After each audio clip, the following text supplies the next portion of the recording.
Assalamualaikum dear viewers, this is video number 2 of alkyl halides and in today's lecture we are going to discuss about the nomenclature of alkyl halides. ठीक है, last lecture में हमने पढ़ा कि alkyl halides क्या होते हैं और how they are classified. अब हम पढ़ते हैं कि इनका nomenclature क्या होता है. इसका मतलब है कि हम इनकी नेमिंग्स कैसे कर सकते हैं. So याद रखें केमिस्ट्री में we have two types of system, ठीक है, जिसके थ्रू हम किसी भी ऑर्गेनिक कंपाउंड की नेमिंग करते हैं. The first one is known as common system of naming and the second one is iopic system. अब common system में क्या होता है कि for example early time में कोई भी चीज़ synthesize होती थी तो उसको किसी जो बंदा इसको synthesize करता था उसके नाम से या किसी एनिमल के नाम से जो है ना उनको नाम दिए जाते थे, तो उसको हम कहते थे common naming system. फिर उसके बाद iopic system आ गया. iopic से बनता है international union of pure and applied chemistry. ठीक है, फिर हमारे पास ये सिस्टम आ गया जिससे आपके पास क्या हो गया, सब कुछ एक रैंडम हो गया, सब ऑर्गेनिक कंपाउंड को नाम दिए गए, क्लासिफिकेशन की गई उनकी. तो पहले हम डिस्कस करते हैं कॉमन सिस्टम ऑफ नेमिंग का. So this method consist in first writing the name of alkyl group to which halogen atom is attached and then writing the name of the halide ion. देखें, हम लोग पहले भी discuss कर चुके हैं कि अल्काइल हैलाइड क्या है, कि आपके पास अल्काइल ग्रुप है और इसके साथ हम लोग क्या अटैच करवाते हैं, हैलोजन एटम को अटैच करवाते हैं. तो हम इस कॉमन नेमिंग सिस्टम के थ्रू हम क्या करते हैं, पहले जो है अल्काइल ग्रुप का नाम लिखते हैं और उसके बाद उस हैलोजन एटम का नाम लिखते हैं जो उसके साथ अटैच्ड है. फॉर एग्जांपल यहाँ पे अगर आप देखो, ये आपके पास है इथाइल ग्रुप. ठीक है, 2 कार्बन है ना, एक कार्बन को आप मीथेन कहते हो, लेकिन अगर आप मीथेन का एक हाइड्रोजन रिमूव कर देते हो तो वो आपके पास क्या बन जाएगा, मिथाइल बन जाएगा. सिमिलरली अगर आपके पास C2H5 है, ठीक है, this is known as ethyl. तो यहां पे भी आप देखो ना, तो इसको अगर आप एक्सपेंड करते हो, ओपन करके लिखते हो, तो आप इसको ऐसे लिख सकते हो CH3 CH2. ठीक है, दिस इज C2H5. तो इसको हम क्या कहेंगे, इसको हम कहेंगे इथाइल ग्रुप. अब इथाइल ग्रुप जो है इसके साथ हमने क्या करना है, हैलोजन को अटैच करवाना है, तो ये हम हैलोजन लिख देते हैं. तो as per the rule of common system, तो हम इसमें क्या करेंगे, पहले हम लोगों ने नाम देना है इस अल्काइल ग्रुप को. ये जो अल्काइल ग्रुप है ना, आर ग्रुप, ठीक है, इसको हमने पहले नाम देना है. तो ये इथाइल है तो इसलिए हम लिख देते हैं इथाइल. पहले हम इथाइल लिख लेते हैं और उसके बाद हम क्या लिख लेते हैं, जो हैलोजन एटम अटैच है. फॉर एग्जांपल यहाँ पे क्लोरीन अटैच है तो इसको हम कहेंगे क्लोराइड.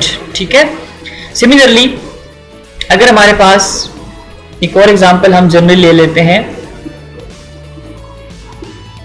ये है आपके पास. ठीक है, एक कार्बन है, एक कार्बन को हम लोग क्या कहते हैं, एक कार्बन को हम कहते हैं मीथेन.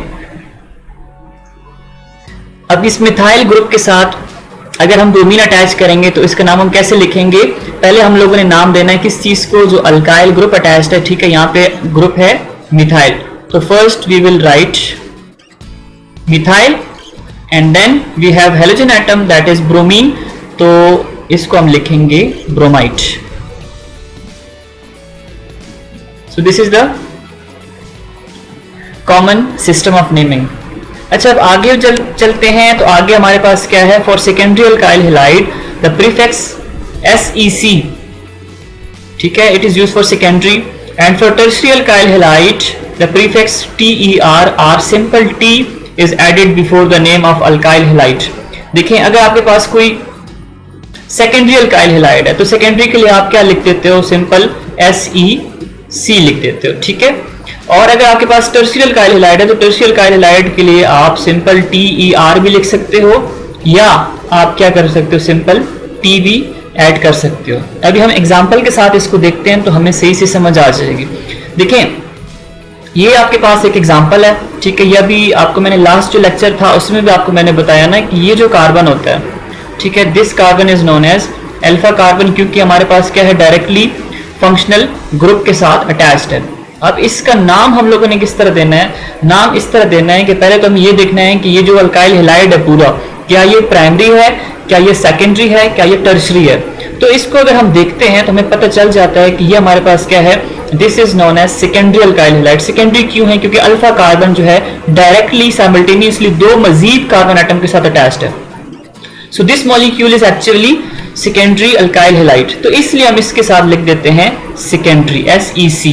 ठीक है, सेकेंडरी, और इसको हम आइसोप्रोपाइल ब्रोमाइड भी कहते हैं. अच्छा, अब ये आइसोप्रोपाइल क्यों कहते हैं, देखें हम लोग जब आइसोमेरिज्म का टॉपिक पढ़ रहे थे तो वहां पे मैंने आपको बताया था कि अगर आपके पास कोई स्ट्रेट चेन है, ठीक है, जैसे मैं आपको यहाँ पे रफ कर देता हूँ 1 2 3 4 5, आप वैलेंसी सेटिस्फाई कर लें, इसके साथ आप हाइड्रोजन अटैच कर दें तो आपके पास क्या बनेगा, ये पेंटेन बन जाएगा, दिस वुड बी पेंटेन। अब अगर आप देखो ये स्ट्रेट चेन में है ना, तो हम इसको क्या कहते हैं, ये देखिए आपके पास एक स्ट्रेट चेन बन रही है तो हम इसको कहते हैं एन पेंटेन। सिमिलरली अगर हमारे पास इसी तरह कोई ऑर्गेनिक कंपाउंड है, ठीक है, यही आप इसी का दूसरा आइसोमर बना लेते हो, उसमें आप क्या करते हो 1 2 3 4 एंड देन 5, आप यहाँ पे कार्बन जो है अटैच करवा लेते हो। अब यहाँ पे अगर आप देखो बाकी वैलेंसीज जो है वो कार्बन की, आप यहाँ पे इसके साथ हाइड्रोजन ऐड कर दो तो इसकी वैलेंसी जो है वो सेटिस्फाई हो जाएगी। यहाँ पे 3 बॉन्ड बनाए हुए तो एक यहाँ पे हाइड्रोजन आएगा। अच्छा, अब यहाँ पे अगर आप देखो, so this is a straight chain having 4 carbon atom, लेकिन इसमें आपके पास ये क्या है, ये इसकी ब्रांच निकली हुई है, ठीक है, इसको सब्स्टिट्यूएंट भी आप कह सकते हो, ब्रांच भी कह सकते हो। जब आपके पास एक ब्रांच निकलती है तो उसको आप क्या कहते हो, that is known as isopentane, ठीक है। आप 5 कार्बन है टोटल तो इसको आप क्या कहोगे, आइसो PENTANE। स्पेलिंग की समझ नहीं है तो आप जो है खुद लिख लें। अच्छा, उसके बाद जो है इसका एक और आइसोमर हम पढ़ते हैं तो उसमें हमारे पास क्या होता है कि हम सिंपल लिख देते हैं कार्बन, ठीक है, यहाँ पे भी कार्बन अटैच करते हैं, यहाँ पे भी कार्बन अटैच करते हैं, यहाँ पे भी कार्बन और यहाँ पे भी कार्बन। तो हम क्या करते हैं, इसकी जो है वैलेंसीज ऐसे सेटिस्फाइड कर लेते हैं क्योंकि कार्बन जो है it have 4 valence electron, so it's valency is 4, ठीक है, 4 बॉन्ड जो है वो बना सकते हैं। तो 4 बॉन्ड आपने बना लिए। अभी अगर आप इसको देखो, so this is a straight chain, ठीक है, 3 कार्बन है तो स्ट्रेट चेन बनेगी। ये आपके पास एज ए सब्स्टिट्यूएंट एक्ट करेगा या ब्रांच एक्ट करेगा। सिमिलरली ये जो कार्बन है ये भी आपके पास क्या करेगा, सब्स्टिट्यूएंट एक्ट करेगा। तो अब यहाँ पे इसको हम क्या कहते हैं, इसको हम कहते हैं नियोपेंटेन। क्या बोलते हैं, नियोपेंटेन, क्योंकि यहाँ पे इसकी कितनी ब्रांचेस हैं, 2 ब्रांचेस है तो इसलिए हम इसको नियोपेंटेन कहेंगे। अब यही कॉन्सेप्ट जो है वो यहीं पे अप्लाई होगा। तो अगर आप इसको देखो तो ये आपके पास इसके लिए स्ट्रेट चेन आप कंसीडर कर लें कि ये आपके पास क्या है, this is the straight chain, क्योंकि 2 कार्बन है, 2 कार्बन है, इसके साथ एक इसकी ब्रांच निकली हुई है। तो एक ब्रांच जब निकलती है, यहाँ पे मैंने आपको बताया कि इसको आइसो कहेंगे, सो इसलिए इसको भी यहाँ पे इसने क्या लिखा हुआ है, आइसो। और प्रोपाइल क्यों लिखा हुआ है कि आपके पास कार्बन टोटल कितने हैं, 1 2 3, सो 3 कार्बन है और एक आपने हाइड्रोजन रिमूव किया हुआ है तो उसको आप कहते हो प्रोपाइल, ठीक है। हाइड्रोजन रिमूव करने के साथ ही आपने उसकी जगह पे क्या चीज रिप्लेस की है, ब्रोमीन एटम जो है इसको अटैच किया हुआ है। सो इसलिए इसका नाम जो है दिया गया है आइसोप्रोपाइल ब्रोमाइड। अब नेक्स्ट की तरफ आ जाते हैं तो नेक्स्ट में आपके पास क्या है, this is the alpha carbon, ठीक है। अब अल्फा कार्बन जो है this is further attached with 3 carbon atom simultaneously. Last lecture में हम लोग पढ़ चुके हैं, देखें ये इधर भी डायरेक्टली कार्बन के साथ लिंक्ड है, इधर भी कार्बन के साथ बॉन्ड बना रहे हैं, इधर भी कार्बन के साथ बॉन्ड बना रहे हैं और यहाँ पे क्या है, फंक्शनल ग्रुप के साथ अटैच्ड है। तो इसका मतलब है कि this molecule is tertiary alkyl halide. तो इसलिए हम इसके साथ क्या लिख लेते हैं, TER लिख लेते हैं, या इसको हम सिंपल स्मॉल t भी लिख सकते हैं, टर्शरी, आगे ब्यूटाइल और ब्रोमाइड आप लिख लो, ठीक है। तो ये इसका नोमेनक्लेचर है, आप इस तरह इसको लिख सकते हो। अच्छा, इसको ब्यूटाइल क्यों कहते हैं, क्योंकि कार्बन कितने हैं, टोटल 4 कार्बन है। This is carbon number 1, this is carbon number 2, this is carbon number 3 and this one is carbon number 4, इसलिए हम इसको कहते हैं tertiary butyl bromide. I hope so आपको समझ आ गई होगी, अगर आपको कोई कंफ्यूजन है तो आप पूछ सकते हो। Let's proceed further. So next आपके पास क्या है, नेक्स्ट आपके पास लिखता है when all the carbons of alkyl group of primary alkyl halides are in a straight chain, the prefix n is used before the name which indicate the normal। अच्छा, n for normal, ठीक है, हम ये जो n use करते हैं, ठीक है, दिस इज फॉर नॉर्मल। जैसे आपको मैंने यहाँ पे बताया कि ये आपने क्या करना है, इसको आपने नाम देना है एन पेंटेन, ठीक है। पेंटेन क्यों बोलते हैं कि 5 कार्बन है, एंड पे ANE आएगा, क्यों, क्योंकि सारे सिंगल बॉन्ड्स हैं। तो अब यहाँ पे वही आपको बता रहा है कि स्मॉल n क्यों रिप्रेजेंट करते हो। देखो ये आपके पास क्या है, ये आपके पास सारा स्ट्रेट चेन में इसकी कोई भी ब्रांच नहीं निकली हुई है, सो इसलिए हम इसको कहते हैं एन ब्यूटाइल ब्रोमाइड। अच्छा, ब्यूटाइल क्यों कह रहे हो, इनके 4 कार्बन है, 1 2 3 एंड देन 4, ठीक है। इसलिए देखें पहले अल्काइल ग्रुप आपने लगाया, अल्काइल ग्रुप का नाम लगाया, फिर आपने क्या किया, हैलोजन का नाम लगा दिया। So this is all about common system of naming alkyl halides. Now let's proceed toward another system of naming जो कि modern system है. This is known as Iopic system of naming. अब Iopic के through क्या होता है? According to this system, alkyl halides are named as derivative of alkane. अब इसको derivative of alkanes क्यों कहते हैं? क्योंकि alkane से ही हम इनको क्या कहते हैं, derive करते हैं. जैसे आप लोगों ने क्लास 9th में भी पढ़ा था कि हमारे पास होता है क्या है कि जब हम हेलोजिनेशन करते हैं अल्केन्स की तो हमारे पास अल्काइल हैलाइड्स की फॉर्मेशन होती है. जैसे मैं आपको यहाँ पे ये बता देता हूँ कि देखिए, दिस इज अल्केन, ठीक है, दिस इज सिंपल अल्केन. सबसे सिंपलेस्ट अल्केन जो है वो मीथेन है. आप क्या करो, आप इस तरह इरेजर ले लो, ठीक है, और इसके साथ आप सब्स्टिट्यूट कर दो कोई भी हेलोजन एटम, ठीक है. जैसे हम यहाँ पे लिख लेते हैं लेट्स से क्लोरीन. अब क्या है, ये आपके पास अल्काइल हैलाइड बन गया ना. अब ये अल्काइल हैलाइड कहाँ से डिराइव हुआ है? अल्केन से. इसलिए हम इसको क्या कहते हैं, that is known as derivative of alkanes. The following rules are observe for this purpose, ठीक है. अब ये कुछ रूल्स हैं जो कि जब आप आयोपिक सिस्टम के थ्रू नेमिंग करते हो अल्काइल हैलाइड की, आपने इनको जहन में रखना होता है. सबसे जो पहला काम है, the longest chain bearing halogen is selected as parent chain. सबसे पहला काम आपने क्या करना है, लॉन्गेस्ट चेन सेलेक्ट करनी, जिसको हम पेरेंट चेन भी कहते हैं. अब पेरेंट चेन जो है वो हाइड्रोकार्बन की होती है. देखें ये आपके पास क्या है, this is the parent chain. सबसे पहला काम आपने क्या करना है, पेरेंट चेन सेलेक्ट कर लेनी है. उसके बाद prefix halo, it means chloro for chlorine, bromo for bromine, fluoro for fluorine, ठीक है. और इसी तरह आपके पास iodo for iodine is used before the name of hydrocarbon. So आपके पास हो गया सेकंड रूल. थर्ड रूल क्या कहता है, position number are used to indicate halogen and other substituent by the usual method. अब तीन आपके पास रूल्स हैं. सबसे पहला काम आपने क्या किया, लॉन्गेस्ट चेन सेलेक्ट कर ली. उसके बाद आपने हैलोजन को नाम देना है. तो अगर आपके पास क्लोरीन है तो क्लोरो यूज करो, ब्रोमीन है तो ब्रोमो यूज करो, फ्लोरीन है तो फ्लोरो यूज करो. इसी तरह अगर आयोडीन है तो उसकी जगह पे आपने क्या करना है, आयोडो को यूज करना है. और उसके बाद आपने जिस पोजीशन के ऊपर हेलोजन एटम अटैच्ड है, आपने वो पोजीशन जो है वो इंडिकेट करनी है. अब इसको एग्जांपल के साथ पढ़ लेते हैं, देख लेते हैं, समझ लेते हैं. देखें ये आपके पास है एक मॉलिक्यूल, ठीक है, जो कि आपके पास ऑर्गेनिक है और ये अल्काइल हैलाइड है.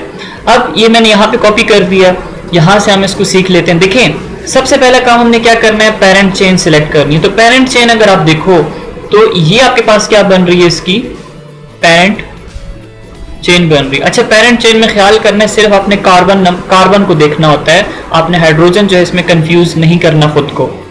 तो अगर आप इसमें देखें तो ये कार्बन कितने हैं, 1 2 3 एंड देन 4. इसका मतलब है कि इस पेरेंट चेन के अंदर 4 कार्बन एटम्स हैं. अच्छा, इसका दूसरा तरीका जो है वो ये हम कर सकते हैं कि ये इस तरह इसको सिलेक्ट कर लें, ये जो है इसको पेरेंट चेन ले लें. तो इसमें कितने कार्बन है, इसमें भी देखें 1 2, ये 3 और ये 4 कार्बन एटम्स हैं. अब अगर आप देखो तो आपके पास 2 जो है पेरेंट चेन पॉसिबल है, सही है. अब यहाँ पे आपने देखना ये है कि आप कौन सी वाली चेन जो है वो सिलेक्ट करोगे.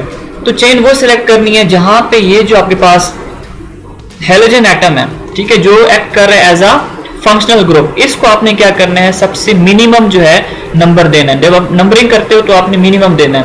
देखें अगर आप जो ग्रीन वाला है, ग्रीन वाले को आप नंबरिंग स्टार्ट करते हो, अगर आप नंबरिंग इस साइड से स्टार्ट करते हो 1 2, ये 3 और ये 4, तो फिर क्या होगा इस साइड से, मतलब ये जो एरो मैंने लगा दिया, तो यहाँ पे आपके पास ब्रोमीन जो है सेकंड कार्बन के ऊपर अटैच्ड है. लेकिन अगर आप ये जो रेड पिंक कलर में लगा देते हो लाइन, अगर आप इस साइड से स्टार्ट करते हो फ्रॉम लेफ्ट टू राइट, तो आपके पास होगा क्या कि 1 2 3, ब्रोमीन को थर्ड नंबर मिल रहा है. इसका मतलब है कि हमने क्या करना है, राइट टू लेफ्ट साइड से नंबरिंग करनी है. ये तो आपके पास हो गया जो आपके पास ग्रीन कलर है. अब रेड कलर को देखो तो रेड में क्या है, आप यहां से नंबरिंग स्टार्ट कर सकते हो 1 2 3 4, यहां से बैक साइड से आप ऐसे आ सकते हो, यहाँ पे होगा 1 2 3 4. तो इसका मतलब है कि आप क्या करना है, इस साइड से शुरू करना है. आपके पास 2 पेरेंट चेन हो सकती है, या तो आप रेड वाला ले सकते हो या आप जो है ग्रीन वाला ले सकते हो, लेकिन नंबरिंग आपने क्या करनी है, हमेशा राइट टू लेफ्ट करनी है। तो अगर आप देखो तो सेकंड जो कार्बन एटम है, सेकंड कार्बन के ऊपर क्या लगा हुआ है, इसको मैं एक और जगह पे दोबारा कॉपी कर देता हूं क्योंकि वहां पे थोड़ा सा हम लोगों ने राइटिंग ज्यादा कर ली है, तो यहाँ पे हम दोबारा इसको कर लेते हैं। ये देखें आप प्रॉपर जो है इसका तरीका ये है कि आपने इसको ले लेना है कार्बन नंबर 1, इसको ले लें कार्बन नंबर 2, इसको ले लें कार्बन नंबर 3 और इसको आप लेट से ले लें कार्बन नंबर 4। तो अगर आप देखो तो सेकंड कार्बन के ऊपर क्या चीज अटैच्ड है, ब्रोमीन अटैच्ड है, और थर्ड कार्बन के ऊपर क्या अटैच्ड है, मैं इसको रेड कलर से कर देता हूं, पिंक से, मिथाइल ग्रुप अटैच्ड है सब्स्टिट्यूएंट। तो अब आपने इसको नाम दे देना है जैसे इन्होंने दिया हुआ है कि 2 ब्रोमो। अब 2 पे ब्रोमीन अटैच्ड है ना सेकंड कार्बन पे, तो इसको हम कहेंगे 2 ब्रोमो। अच्छा 3 कार्बन पे क्या है, ये मिथाइल ग्रुप अटैच्ड है, CH3 को हम कहते हैं मिथाइल ग्रुप, सिंगल कार्बन है तो मिथाइल है, सो इसलिए इसको हम कहते हैं 3 मिथाइल। अब बात आती है इस चीज की कि इसको ब्यूटेन क्यों बोलते हैं, तो अगर आप देखो तो टोटल कार्बन नंबर कितने हैं, 4 कार्बन एटम जो है वो अटैच्ड है, इसलिए we call this as butane. अच्छा सेकंड एग्जांपल जो है इसको हम जरा देख लेते हैं। तो इसमें अगर आप देखो तो ये जो है आपके पास एक पूरी चेन बन रही है, पेरेंट चेन, ठीक है। इसमें आप नंबरिंग जो है साइड से स्टार्ट करो, लेट से, तो ये carbon number 1, this is carbon number 2 and this one is carbon number 3। आप इस साइड से भी स्टार्ट करोगे तो भी आपके पास नंबरिंग जो है वो सेम आ रही है, carbon number 1, carbon number 2 and then carbon number 3। इसका मतलब है from both side the carbon number is same. तो हम क्या करेंगे कि देखेंगे कि आपके पास कार्बन नंबर 2 पे क्या अटैच्ड है, this is carbon number 2, carbon number 2 पे हमारे पास ब्रोमीन अटैच्ड है। अगर ये ब्रोमीन अटैच्ड है तो हम लिख देते हैं 2 ब्रोमो, ठीक है, जैसे ये आपके पास लिखा हुआ है इसने 2 ब्रोमो। अब 2 ब्रोमो क्यों लिखा हुआ है, क्योंकि आपके पास सेकंड कार्बन के ऊपर ब्रोमीन एटम अटैच्ड है। अब प्रोपेन क्यों लिखा है, कितने कार्बन है, 3, सो 3 को आप कहते हो प्रोप, सारे सिंगल बॉन्ड है तो ANE लगा दो एंड पे, सो ये बन जाएगा प्रोपेन। अच्छा नेक्स्ट जो है the names given below are accepted by the IUPAC। अच्छा IUPAC के मुताबिक आप ये जो नेम्स हैं ये भी क्या है, ये भी एक्सेप्टेबल है कि ये देखो ये आपके पास क्या ग्रुप है, इथाइल है, और इथाइल के बाद क्या है, क्लोरीन अटैच्ड है, तो उसको आप इथाइल क्लोराइड पढ़ते हो, ठीक है। सबसे पहले आपने अल्काइल ग्रुप लिख लिया, फिर उसके बाद हैलोजन का नाम दिया, जिस तरह हम लोगों ने यहाँ पे कॉमन नेमिंग सिस्टम में किया था, same is also acceptable in IUPAC system. अब इसमें देखें तो ये आपके पास क्या है, ये हमने ऊपर किया कि ये स्ट्रेट चेन है, पेरेंट चेन है, लेकिन ये आपके पास चूंकि एक आइसो है, ठीक है, ये आपके पास स्ट्रेट चेन है, ये दिस इज स्ट्रेट चेन। मैं इसको थोड़ा सा दोबारा कर देता हूं, देखें यहाँ पे 2 कार्बन अटैच्ड हैं, एक इसकी क्या निकली हुई, ब्रांच निकली हुई है, तो इसलिए हम इसको आइसो कहेंगे। आपको मैंने बताया ना कि जब आपके पास एक ब्रांच निकलेगी किसी भी हाइड्रोकार्बन चेन की तो उसको आप आइसो कहोगे। अब 3 कार्बन है तो इसको प्रोपाइल बोलते हैं, और ब्रोमीन अटैच्ड है तो इसको आप ब्रोमाइड कहो। इसी तरह ये जो है इसको हम थोड़ा सा एक्सपेंड कर लेते हैं। एक्सपेंड ऐसे करते हैं कि मैं आपको थोड़ा सा ये बता देता हूँ कि इसको इस तरह लिखना है, कार्बन ब्रोमीन, और CH3 जो है वो कितने टाइम्स है, 3 टाइम्स है, तो आप इसको ऐसे लिख सकते हैं, दिस इज CH3, ठीक है। यहाँ पे भी आप CH3 लगाओगे तो ये जो है इस तरह का मॉलिक्यूल इससे बन जाएगा। बहुत सारे स्टूडेंट इसमें कंफ्यूज हो जाते हैं कि कौन सा मॉलिक्यूल है। अच्छा ये जो है आपके पास अल्फा कार्बन है, अल्फा कार्बन जो है मजीद 1 2 3 कार्बन एटम के साथ अटैच्ड है। इसका मतलब है कि आपके पास क्या है, टर्शियरी अल्काइल हेलाइड है, तो इसके लिए आप T लिख दो। और ब्यूटाइल क्यों लिखते हो, कितने कार्बन है, 1 2 3 4 कार्बन है, तो आपने इसके लिए ब्यूटाइल लिख दिया। ब्रोमाइड क्यों लिखा है, क्योंकि आपके पास ब्रोमीन अटैच्ड है, ये आपके पास है टर्शियरी ब्यूटाइल bromide.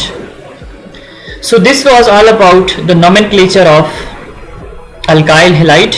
ठीक है, I hope so आपको समझ आ गई होगी, but still if you have any question आप जो है कमेंट सेक्शन में पूछ सकते हो। Thanks for watching. Keep on sharing my YouTube channel with your friends and colleagues.